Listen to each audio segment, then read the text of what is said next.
Chapitre 9, la légende locale. Les crimes les plus dangereux ne sont pas ceux qu'on commet dans l'ombre, ce sont ceux qu'on veut que tout le monde voie. Yvon Tremblay quitta le local de service sans dire un mot de trop. Le policier le suivait à distance, comme s'il avait déjà compris que, désormais, chaque proximité pouvait devenir une faute, une présence inutile, une erreur capable de coûter des vies. Dehors, l'air mordait la peau. Montréal continuait pourtant de respirer comme si rien ne s'était produit.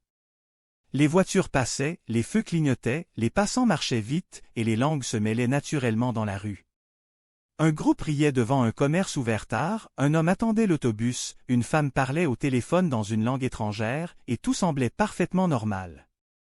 Pourtant, quelque part dans cette ville, deux nouvelles scènes venaient d'être ajoutées au récit. 9 et 10, accompagnés des mots bavardage et confiance, 4 termes simples qui résumaient déjà la punition. Yvon détestait ces mots parce qu'ils sonnaient juste d'une manière tordue.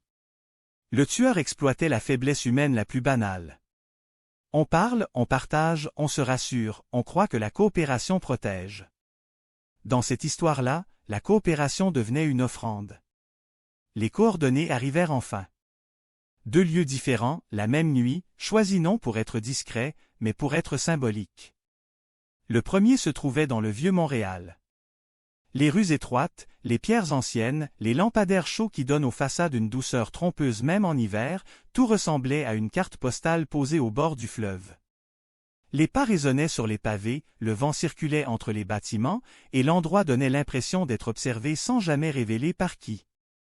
La zone était protégée, mais pas assez pour empêcher les regards curieux.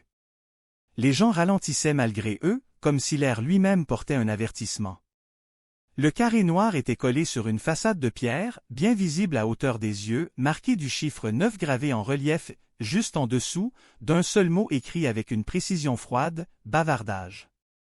La mise en scène restait minimale, presque clinique.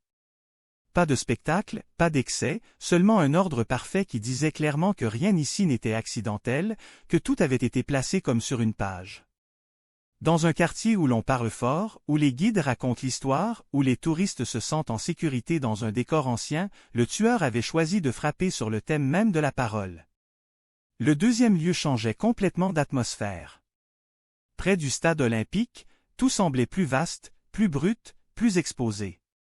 Le vent soufflait sans obstacle, la lumière découpait le sol en grandes zones blanches, et chaque silhouette paraissait isolée au milieu du béton. Le carré noir se trouvait près d'un passage où l'on marche sans réfléchir, marqué du chiffre 10 accompagné du mot confiance, simple, direct, définitif. Ce mot frappa Yvon plus fort que les autres, parce que la confiance, ici, est ce qui permet aux gens de vivre ensemble, de s'entraider, de s'accueillir malgré les différences. C'est une force collective, et le tueur venait de la transformer en faiblesse, comme si croire aux autres était devenu une faute. Une nausée lente monta en lui. Pas de peur, pas d'horreur, seulement une rage froide. Le tueur ne s'attaquait plus seulement aux personnes, il s'attaquait aux idées, au sentiment que la ville pouvait être tranquille, que la beauté pouvait protéger. Plus inquiétant encore, ces mots ne correspondaient ni aux péchés capitaux ni aux commandements. C'était autre chose, plus moderne, plus personnel, comme si le tueur écrivait sa propre liste de règles et que ces règles servaient uniquement à contrôler Yvon. Il leva les yeux vers le mât du stade qui dominait la nuit et se demanda combien de gens avaient déjà regardé ce monument en pensant que Montréal était forte, solide, indestructible. Le tueur voulait briser cette impression, transformer chaque lieu connu en souvenir inquiétant, faire naître une légende noire. Une légende ne naît pas d'un seul crime, elle naît de la répétition, et lui répétait méthodiquement. Le téléphone vibra dans la poche de Yvon. Poutine releva la tête aussitôt, les oreilles tendues, comme s'il reconnaissait déjà la présence invisible de la voix. Yvon répondit. La voix était toujours la même, polie, calme, implacable.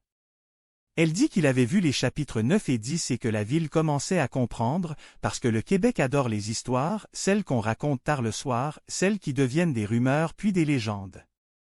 Elle préférait les écrire avec des preuves. Puis le ton changea légèrement. La première erreur avait coûté un mort, mais les règles s'ajustaient maintenant. Si Yvon restait avec le policier, ce serait une nouvelle erreur, et chaque erreur vaudrait désormais 2 morts, une pour la faute et une pour l'insistance. Le cœur de Yvon se durcit sans qu'il laisse rien paraître. La voix expliqua que le policier était un poids, un témoin inutile, une contamination du récit, et qu'un lecteur devait être seul pour comprendre correctement l'histoire. 2 morts par erreur, Yvon, puis l'appel coupa. Le froid sembla plus intense après le silence.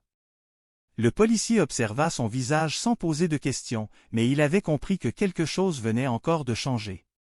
Poutine, lui, fixait le vide, tendu, comme s'il sentait une présence qui venait de passer trop près. Yvon comprit alors la réalité. Il ne devait plus seulement résoudre une enquête, il devait protéger sa capacité à penser, parce que rester avec la police coûtait des vies et travailler seul faisait de lui la cible unique. Et pendant ce temps, quelque part dans la ville, le tueur continuait d'écrire.